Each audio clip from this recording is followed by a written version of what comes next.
Olá, bem-vindos a mais uma análise aprofundada. Hoje temos em mãos um material, olha, riquíssimo. Vamos passar pelos desafios de interpretar leis, a Constituição, mergulhar na complexidade dos direitos fundamentais e ver como o direito conversa, ou às vezes até briga, né, com a economia, a ética, os problemas mais urgentes da nossa sociedade. Então a nossa missão aqui é meio que desvendar esses fios, né? Quais são as ideias mais instigantes que saem disso tudo? Como é que a lei ganha vida na prática? Onde que ficam os limites dos nossos direitos? E como o pensamento jurídico está tentando dar conta desse mundo cada vez mais complexo?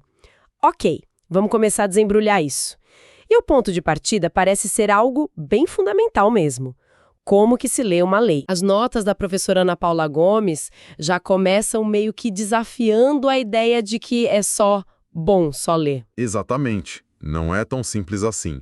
Ela faz uma distinção importante entre interpretação, que é essa busca pelo sentido no texto da lei, e a hermenêutica, que seria a teoria, sabe? O estudo por trás dessa busca. E um ponto que ela bate muito na tecla é ver o direito não como, uma ciência exata, mas como um objeto cultural. Objeto cultural. O que isso quer dizer na prática? Quer dizer que o direito carrega significados que a sociedade foi construindo ao longo do tempo. Por isso, não basta só explicar a lei como se fosse, a lei da gravidade. A gente precisa compreender a lei dentro do seu contexto cultural, social. E essa compreensão não é algo fixo, parado no tempo, certo? As notas mencionam que isso evoluiu. Tinha aquela visão mais clássica, acho que de Schleiermacher, que o foco era descobrir o que o autor da lei quis dizer, a tal da mens legislatoris. Isso. Era quase como uma arqueologia da intenção, né? Tentar reconstruir a mente do legislador lá atrás, usando gramática, contexto histórico, até uma certa intuição. Mas isso mudou. Mudou bastante. As abordagens mais modernas, tipo a de Gadamer, que aparece bastante nessas notas, elas meio que viram um jogo. Ele fala do círculo hermenêutico. A ideia é que ninguém chega para ler um texto, uma lei, de forma neutra, com a cabeça vazia. A gente já chega com uma bagagem, né? Exato. O intérprete já tem uma pré-compreensão, valores, está inserido num contexto. Então a interpretação vira um diálogo, um vai e vem constante entre o texto e a realidade de quem está interpretando agora. Aquela ideia de achar a única interpretação correta, original, isso perde força. O intérprete acaba participando da construção do sentido também. Faz todo sentido. Se interpretar uma lei comum já tem essa complexidade toda, imagino que com a Constituição a coisa fique ainda mais complicada. As notas citam vários métodos diferentes, tem o concretizador, de Hesse, o normativo estruturante. O que me chama a atenção, mais do que os nomes, é essa ideia de que um mesmo texto na Constituição pode gerar normas diferentes dependendo de como ele é interpretado e aplicado na realidade concreta. Não parece ter uma fórmula mágica, né? Não tem mesmo. E é justamente por isso que surgem princípios para tentar guiar essa interpretação constitucional. Um que é fundamental, e as notas destacam bem, é o da força normativa da Constituição, muito defendido por Conrad Hesse. A Constituição tem que ter força para moldar a realidade. Ela tem uma pretensão de ser eficaz, de valer na prática. É uma ideia poderosa mesmo, a Constituição, não só como um retrato do passado, mas como um projeto para o futuro. Mas e para garantir que ela não entre em conflito consigo mesma? Tipo uma parte dizendo A e outra dizendo B. Boa pergunta. Aí entram outros princípios importantes. Um deles é o da unidade da Constituição. A ideia básica é que, em tese, não existe hierarquia entre as normas dentro da própria Constituição. Todas têm o mesmo valor. Mas e se na prática elas baterem de frente num caso real? Liberdade de expressão versus direito à privacidade, por exemplo. Exato.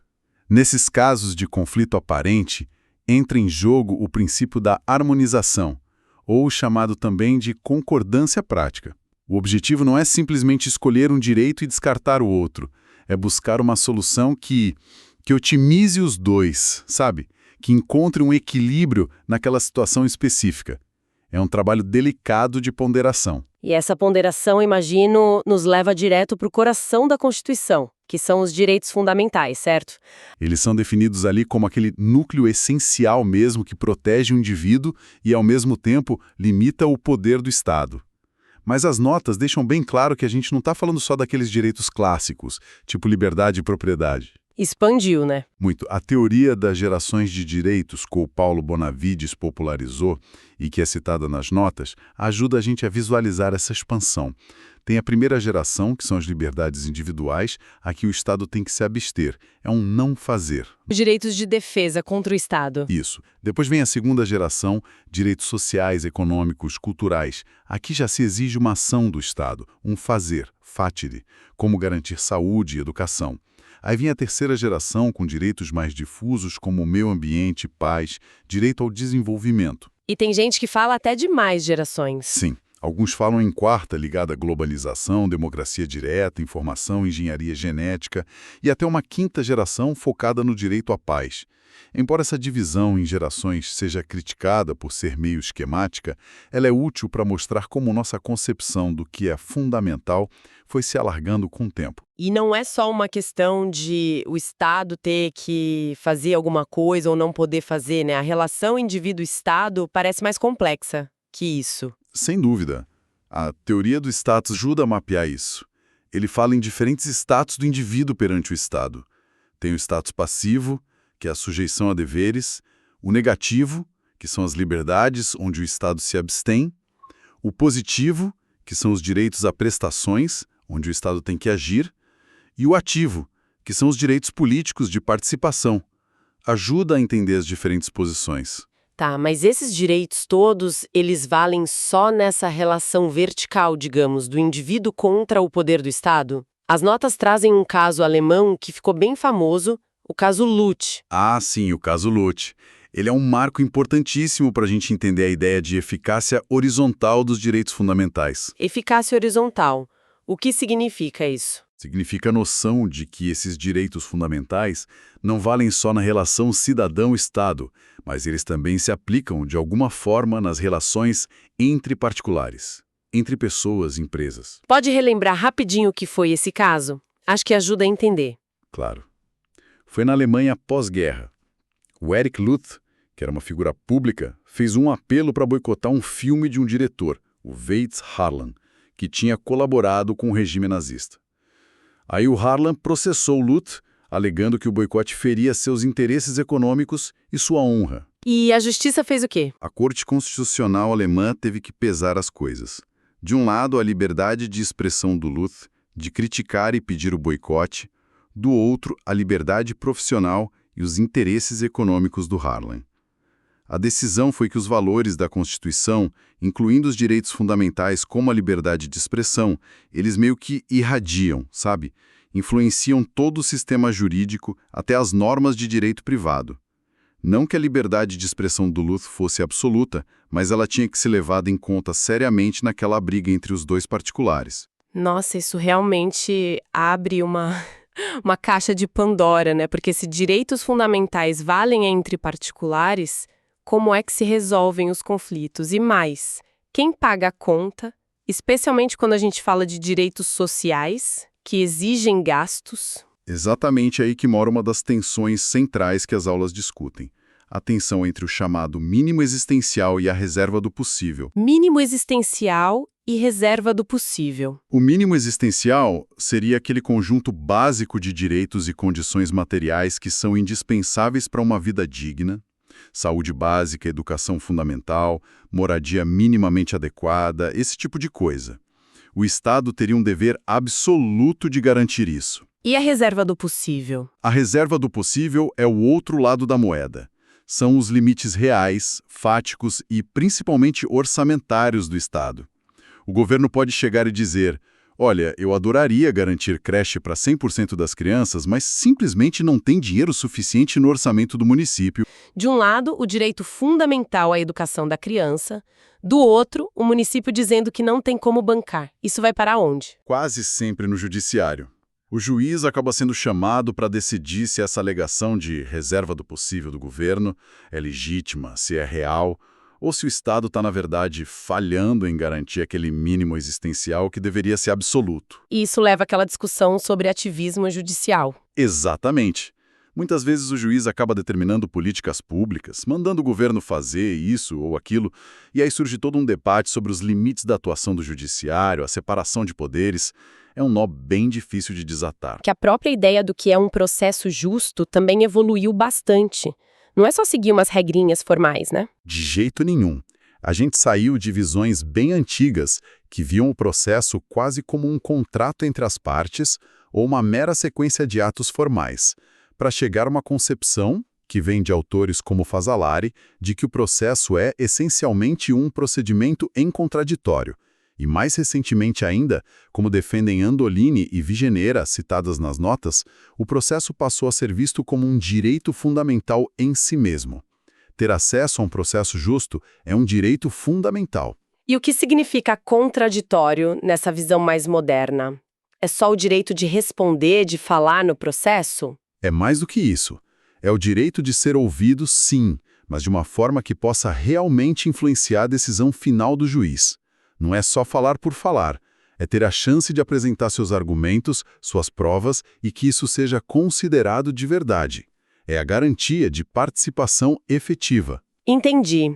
E a decisão do juiz? Outro ponto crucial. Um processo democrático exige que a decisão final seja fundamentada. O juiz tem que explicar por que decidiu daquele jeito, com base no que foi apresentado no processo, nas provas, nos argumentos das partes. Isso é fundamental para a legitimidade da decisão. Fala-se muito em crise de legitimidade, hipertrofia do judiciário. O que seria isso? Existe um debate muito intenso sobre qual é ou qual deveria ser o papel do judiciário no século XXI. Maus, que é citada, chegam a usar conceitos da psicanálise e da sociologia para questionar se o judiciário, especialmente as cortes constitucionais, não teria se tornado uma espécie de superego da sociedade. Superego da sociedade? Como assim? No sentido de ditar os valores morais, de definir o que é certo e errado para todo mundo, tomando decisões que talvez fossem mais apropriadas para o debate político lá no Legislativo.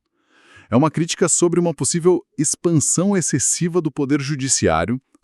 E qual seria a alternativa para isso? Bom, autores como Jeremy Waldron, também citado, levantam a questão: por que a gente não fortalece mais o legislativo para debater e decidir essas questões controversas, ao invés de levar tudo para o judiciário resolver? Devolver o poder de decisão para a arena política eleita. E tem outras visões? A legitimidade democrática não vem tanto do conteúdo da decisão em si, mas do procedimento que levou a ela. Uma lei ou uma decisão judicial é legítima se ela resulta de um processo aberto, de discussão pública, de argumentação racional, com a participação das pessoas afetadas. A chave para ele está na deliberação, no debate. Parece que o direito está sendo desafiado por problemas que não se encaixam mais nos moldes antigos. Totalmente. A gente vive hoje no que o sociólogo Ulrich Beck chamou de sociedade de risco. São riscos globais, tipo mudanças climáticas, crises financeiras, pandemias, que são super complexos, cheios de incerteza e que não respeitam fronteiras. Aquele pensamento mais antigo, linear, cartesiano, que analisa as coisas separando em pedacinhos, ele simplesmente não dá mais conta de entender isso. É preciso um outro tipo de pensamento. Sim, o Edgar Morin, citado nas notas, fala justamente da necessidade de um pensamento complexo, que consiga enxergar as conexões, as interdependências, a totalidade. E como ética entra nessa história? Especialmente no direito ambiental. O jeito como a gente vê nossa relação com a natureza mudou. Mudou e o debate ético voltou com tudo. Aquele antropocentrismo clássico, a ideia de que o ser humano é o centro de tudo, o dono da natureza, está sendo fortemente questionado. Surgem outras visões. Um antropocentrismo mais responsável, que reconhece nossos deveres com o planeta, ou até visões não antropocêntricas mesmo. Tipo a ecologia profunda. Exato, a Deep Ecology, que vê o ser humano como só mais uma parte de uma teia de vida muito maior, onde tudo tem valor por si só, não só pelo uso que a gente pode dar. vendo a natureza, a Pachamama, quase como um sujeito de direitos. É uma mudança de perspectiva enorme. E como o direito lida com essa incerteza toda, com esses riscos que a gente às vezes nem entende direito às consequências? Aí é que surgem princípios jurídicos novos, ou que ganham uma nova roupagem, para tentar lidar com essa realidade. O princípio da precaução é talvez o exemplo mais claro dessa mentalidade pós-moderna no direito. Precaução. O que ele diz basicamente? Ele diz o seguinte: mesmo que não exista certeza científica absoluta sobre um risco de dano ambiental grave ou irreversível, medidas de proteção devem ser tomadas. É agir apesar da incerteza para evitar o pior. É diferente do princípio da prevenção, que é mais tradicional. Qual a diferença? A prevenção se aplica quando o risco e a relação de causa e efeito já são mais conhecidos pela ciência. Você sabe que jogar esgoto no rio vai poluir, então você previne. A precaução entra quando o risco é mais incerto, potencial, mas as consequências podem ser catastróficas. É lidar com o desconhecido, com o talvez. Interessante essa mudança de reagir ao dano certo para tentar antecipar o dano incerto. E para fechar esse quadro de como o direito tenta se adaptar, análise econômica do direito, a AED, é mais uma lente para olhar esses problemas todos. É uma lente bem poderosa e também bastante controversa. A AED basicamente aplica ferramentas e conceitos da economia para analisar o direito. Eficiência, no sentido de quê? No sentido de que uma norma ou uma decisão seria boa se ela maximize o bem-estar social, se ela gera mais benefícios do que custos, ou se aloca os recursos da sociedade da forma mais produtiva possível. E que tipo de conceito da economia eles usam para fazer isso? São vários. Tem os custos de transação, um conceito-chave do Honor Coase, que são todos os custos envolvidos em negociar, fechar um contrato e garantir que ele seja cumprido. A própria ideia de eficiência, que pode ser medida de formas diferentes, como pelo critério de Pareto. Explica rápido esses critérios. O critério de Pareto diz que uma situação só é mais eficiente que outra se pelo menos uma pessoa melhora e ninguém piora. É bem rígido, por isso na prática se usa mais o critério de Kaldor-Hicks. Uma mudança vale a pena se os ganhadores com ela poderiam, teoricamente, compensar os perdedores e ainda assim sair no lucro. E tem análises de custo-benefício aplicadas a tudo. O Gary Becker, que ganhou o Nobel, chegou a aplicar isso ao crime, sugerindo que o criminoso agiria de forma racional, pesando os ganhos do crime contra a chance e o custo de ser pego e punido. Nossa, essa ideia do criminoso como um agente racional, calculando custo-benefício, é um pouco fria, né? Mas entenda a lógica de tentar prever comportamentos e criar leis que incentivem as pessoas a agirem de um jeito desejável. Exato. A AID busca trazer mais objetividade, mais previsibilidade para a análise jurídica. Ela é muito usada para pensar em como corrigir as chamadas falhas de mercado. Falhas de mercado? Tipo o quê? São situações onde o mercado, funcionando livremente, não chega a um resultado eficiente. Por exemplo, monopólios, que controlam preços. Externalidades, que é quando a ação de um afeta outros que não têm nada a ver, tipo a poluição de uma fábrica que prejudica os vizinhos. Assimetria de informação, quando uma parte numa negociação sabe muito mais que a outra. Ou o problema dos free riders, os caronas, que se beneficiam de um bem público, tipo um parque limpo, sem contribuir para mantê-lo. E o direito entraria aí para corrigir essas falhas. A ideia é essa. O direito poderia criar regras, impostos, incentivos para tentar levar a um resultado mais eficiente, corrigindo essas distorções do mercado. Mas essa busca incessante pela eficiência econômica não acaba batendo de frente com outros valores que o direito também busca proteger? Tipo justiça, equidade ou a própria proteção dos direitos fundamentais que a gente falou tanto antes? Esse é o X da questão. Esse é o grande debate em torno da AED. Os críticos apontam justamente para esse risco, o risco de reduzir tudo a uma conta de custo-benefício e acaba ignorando valores que não são facilmente medidos em dinheiro, mas que são essenciais para o direito. Dignidade humana, igualdade, a proteção do meio ambiente por si só. Como é que você coloca um preço na justiça? A EED oferece ferramentas de análise importantes, sem dúvida.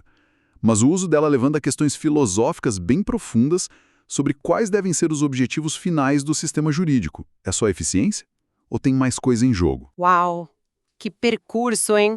A gente saiu lá da leitura atenta de uma lei, passou pelos dilemas de interpretar a Constituição, pela expansão e pelos limites dos direitos que nos protegem, pelos desafios de ter um processo justo e legítimo numa sociedade cheia de riscos, e chegamos nessa lente econômica que busca eficiência. Fica muito claro que o direito está longe, bem longe de ser um manual de instruções pronto e acabado. Sem dúvida alguma, é um campo que é atravessado por tensões o tempo todo. Permanentes. A tensão entre buscar a segurança do texto original lá atrás e a necessidade de adaptar a lei para um mundo que não para de mudar. Uhum. A tensão entre proteger a liberdade de cada um e garantir direitos sociais que exigem dinheiro, recursos, ação coletiva.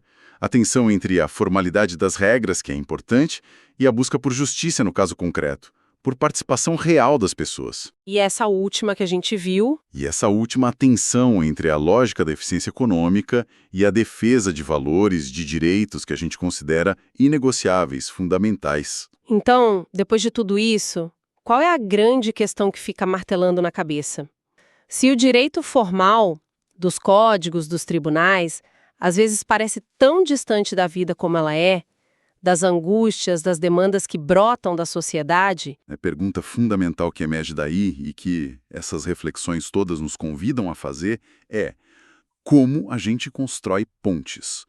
Como equilibrar a necessidade de ter regras claras, instituições estáveis, segurança jurídica, que são coisas essenciais para qualquer sociedade funcionar, com a demanda que é igualmente vital por justiça de verdade, por participação cidadã, por um direito que seja sensível às necessidades concretas, às vozes que vêm da rua? como fazer para que o sistema jurídico seja ao mesmo tempo estável e permeável, formalmente correto e socialmente relevante? Exato. Como garantir que o direito consiga responder às transformações, aos anseios da sociedade, de uma forma que seja legítima, que seja eficaz, sem cair na pura instabilidade ou naquela decisão que vale só para o caso, sem regra nenhuma, mas também sem se fechar numa formalidade vazia, que ignora a complexidade e as urgências da vida real.